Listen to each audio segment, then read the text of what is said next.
யுத்தம் அந்த பெரிய பாடகராயிட்டேன். உனக்கு என்னப்பா, நீ பைத்தியம். சென்னை அகரம் பகுதியில் வடசென்னை திமுக சார்பில் நடந்த மு.க. ஸ்டாலின் பிறந்தநாள் விழாவில் பங்கேற்று பேசிய நடிகர் ராஜேஷ், அரைக்குறையாக இருப்பவர்கள்தான் கடவுளை தேடி கோவிலுக்கு செல்ல வேண்டும் என்றும், தான் 53 வருடங்களாக கோவிலுக்கு செல்வதில்லை என்றும் கூறினார். நீ ஒழுக்கமாகவும் நேர்மையாக இருந்தால் கடவுள் உன்னை தேடி வருவார். நீ அறமையா இருந்தாலும் நீ கோயிலுக்கு போய் கடவுளை தேட. நான் கோயிலுக்கு போய் 53 வருடங்கள் ஆகும். உண்மை பொய் சொல்ல 53 வருஷம் நல்லா தான் இருக்கு. 74 முடிஞ்சு 74 வயசுல கொஞ்சம் ஆஸ்பத்திரி போனேன். ஒரு 30 நாள் அப்பயாவது ரிப்பேர் பண்ண உடம்பு. 75 வயசு ஓடிட்டு நல்லா தான் இருக்கு. பரம்பரை அரசியல் குறித்து அர்த்த சாஸ்திரத்தை மேற்கோள் காட்டி ஆதரவாக பேசினார் ராஜேஷ். இந்த பரம்பரை அரசியல் சொல்லிட்டு இருக்காங்க. குடும்ப அரசியல், பரம்பரை அரசியல், அர்த்த சாஸ்திரத்தை எழுதுறாங்க. நான் அவங்களுக்கு சார்பாக சொல்றேன். மோடிஜி எல்லாம் அதை பற்றி அடிக்கடி சொல்றாரு.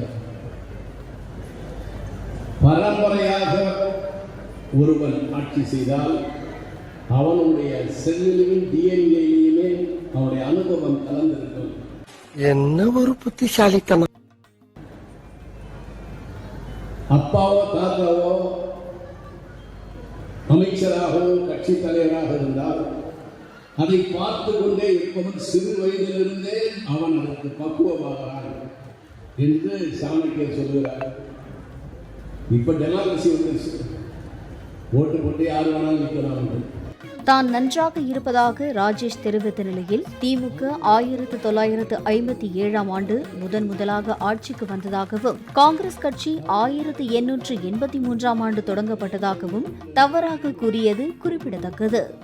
திமுக 57 ஆட்சிக்கு வந்துச்சு. திமுக 57 ஆட்சிக்கு வந்துச்சு. ஏறக்குறைய 56 வருடங்கள் ஆகிறது. காங்கிரஸ் ஆட்சி கட்சி ஆரம்பிச்சு 1883 என்று நினைக்கின்ற 85 அவரே கன்ஃபியூஸ் ஆயிட்டார். காங்கிரஸ் கட்சி அவ்வளவு நாள் 47 ஆட்சியில் இருக்கு. அவர்களுக்கு 2 ஜெனரேஷன் வந்து